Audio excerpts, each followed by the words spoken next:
You want to get stronger. If you think you got what it takes, listen the fuck up now. You pathetic piece of human garbage. You think you can join the Marine Corps like a goddamn bitch. But right now, you're weaker than church wine. And if failure was contagious, you'd be patient fucking zero. I've seen dildos with more backbone than you. You suck more than a cry boy. I've seen cum stains with more potential than you. You want to lift double your fucking body weight. Bend your knees and listen the fuck up. Step number 1, genetics. You want to lift 2 times your body weight on the bench press. You need to stop blaming your genetics. When I first started going to the gym, this is what I look like.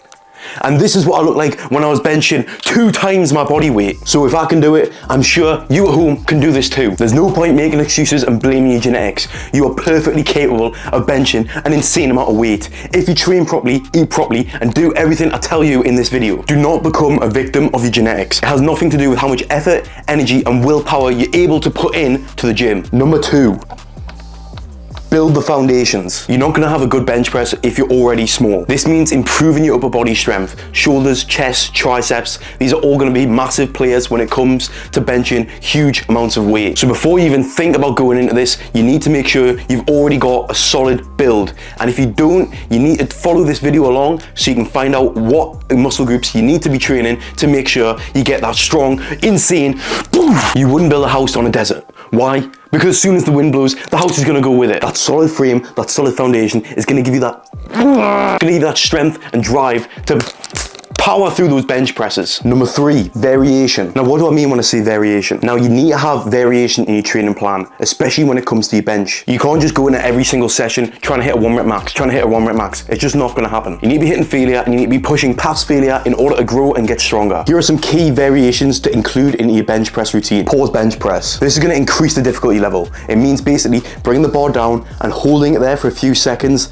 then driving it up. This is gonna prevent you from doing any cheat reps where you're bouncing the bar off your chest, and it's gonna be super strict and really clean form. This is great for improving technique without that inertial bounce that you'll normally get off a bench press. Number 2 is incline press. This is really good for building that upper chest muscle frame. This is gonna give you that shelf-like look, and that's what's gonna be a massive driving factor when it comes to getting a massive bench press. It's no good just doing flat bench and only developing your lower chest muscles. You need to also be targeting those upper chest muscles as well. Number 3 is close grip. This is gonna be really good for developing your tricep strength, which is a massive driving factor into the bench. Think about it this way. Look, what muscles are working there? Chest and tricep. If we're wider, it's gonna be more chest. If we're more narrow, the triceps are gonna come into play a hell of a lot more. And that's what we're trying to target. Number 4 is dumbbell press. This is gonna allow your chest to have a more of a stretch, and you're gonna really exacerbate those chest muscles. You need to have lots of variation when it comes to benching, especially if your goal is to hit that 1 rep max of double your body weight. Push isolation. This might mean doing single arm movements, particularly on machines. This is gonna help if you have any muscle imbalances. See, one side is stronger than the other. Obviously, that's the last thing you want when you're trying to bench. And doing half reps. Most people are gonna tell you not to do half reps, and most of the time I will agree. But when it comes to building up that strength to hit that 1 rep max, you're gonna need to start doing them. Doing half reps, especially with a spotter, is great because it means you're able to get your body used to those heavier weights, attack your central nervous system, and it's not gonna absolutely crush you when you do go for a whole 1 rep max. And the wild card, of course, is negative reps. This is one of the most important training techniques when it comes to building up your bench. Being able to just hold the weight and control it is gonna get your body used to holding the weight, feeling the weight. You might not be able to push it off you just yet, but if you do let's say 78% of your 1 rep max and you do negative reps, so you do 6 to 10 reps on those, it's gonna help so much build that confidence, build that level of strength, and it's also an amazing exercise to do to really target your chest. Number 4, getting a spotter. If you wanna lift heavy, you're gonna need a spotter because there's no chance in hell you're gonna get under a barbell that's crazy loaded with weight and you're just gonna risk crushing yourself with it without someone who's strong enough, key point, to actually lift it off you. If you can, train with people who are strong with you, or at least get a spotter from the gym. Just grab some guy who's fucking massive. This is what's gonna actually allow you to get into that danger zone of, oh shit, this weight might actually kill me, which is what we're trying to get to. And as a side note, you are your environment. If every time you go to the gym, you're hanging around with guys who are fucking twice as strong as you, what's the likelihood you're also gonna get a hell of a lot stronger than you are now? I don't even need to explain that. The key point is you need to be able to fail safely, because you are going to fail time and time and time again. You might fail for months, but eventually you will get it. Number 5, bulking. The only way you're going to get strong enough to actually bench these crazy weights is if you're bulking. You need to be in a calorie surplus, because bench press strength correlates directly with body weight. The bigger you are, the more you will be able to bench. That's why I invented this equation to explain why. E stands for energy output, M stands for body weight mass, and C stands for carbs squared. So let's do an equation together. We have someone who is 100 kilos and they've consumed 200 grams of carbs squared. That then gives us an energy output of 4 million joules.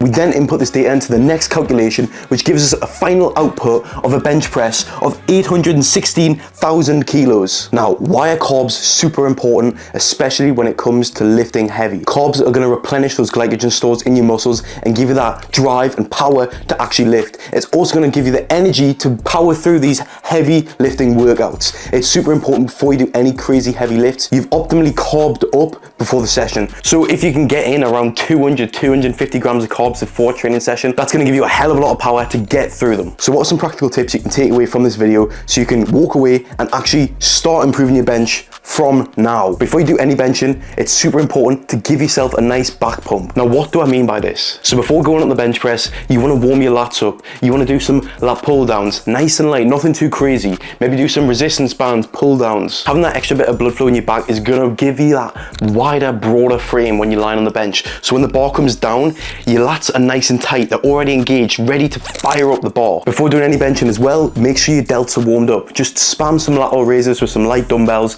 Just get some blood flow in those shoulders. It's going to help massively. This is also going to prevent you from getting any unnecessary injury. Number 3 is using chalk. This is just going to give you a bit more of an edge. You're going to be able to grip the bar without it slipping, without spinning around, without the sweaty palms because you're so nervous for doing this bench press. It's going to help overall with just gripping the bar. Number 4 is smelling salts. Now, if you've never used smelling salts before, it's basically concentrated ammonia in a small bottle. Now, the smell is so strong and so pungent, it gives you an immediate adrenaline rush of just, ah! This is going to give you some raw animalistic power. It's going to set your mind and body in place to move weight. Number 5 is angry music. If you're not listening to the most heavy, insane music possible, you're not going to hit the lift. You need to be pumped and fired up. It's no good listening to Ed Sheeran when you're benching. So my recommendations are Slipknot, Deftones, Korn, and Pantera. And my final actionable step is psychological warfare. You need to get in the mindset. You need to get in the zone. You need to build up a scenario in your head that's going to take you from 0 to 100. The biggest thing holding you back is your own mind. If you've read Tao Sung's The Art of War, you'll know psychological warfare is the most important factor when it comes to taking over or conquering anything. If you strike fear into the enemies before even drawing blood, you've already won the battle. So you need to create a scenario in your mind that's going to take every single muscle fiber in your body and power them into the bench. Take some time to think about what pisses you off the most. What would enrage you the most in life? Think of the most sick and twisted thing possible. Eddie Hall imagined his whole family being murdered and desecrated in order to lift 500 kilos from the ground. You should be doing the same. You need to follow in the greats' footsteps. For me, I would get in the zone. I would put the Slipknot on. I would smell these smelling salts. I would think of the worst thing possible. My full family just getting murdered in front of me. And you need that primal energy. You need the mindset. You need that power for greatness to conquer, destroy, kill. That's how you win. That's how you become a champion. I also forgot to mention elbow sleeves. These are really good for just helping you build up your bench press over time.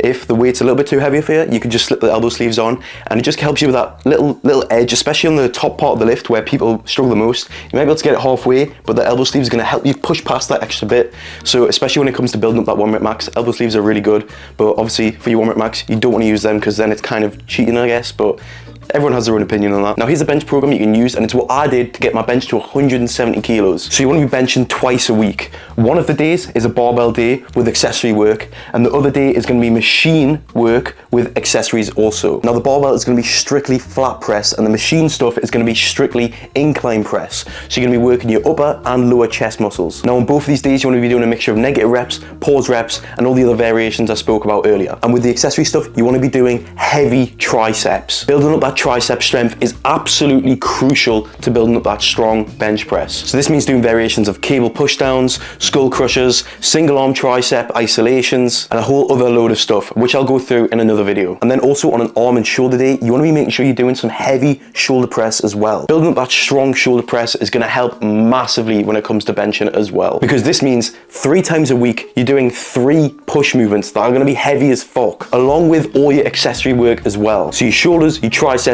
and your chest are going to get ridiculously strong. Now the next question you're probably asking is, how long is this going to take? It took me years to get from benching 100 kilos to 140 kilos, but when I started implementing everything I've spoke about today, it took me around 9 to 10 months to bulk up and get the strength to then bench 170 kilos.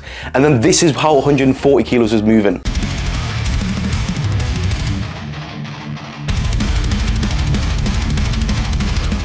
Pretty insane stuff.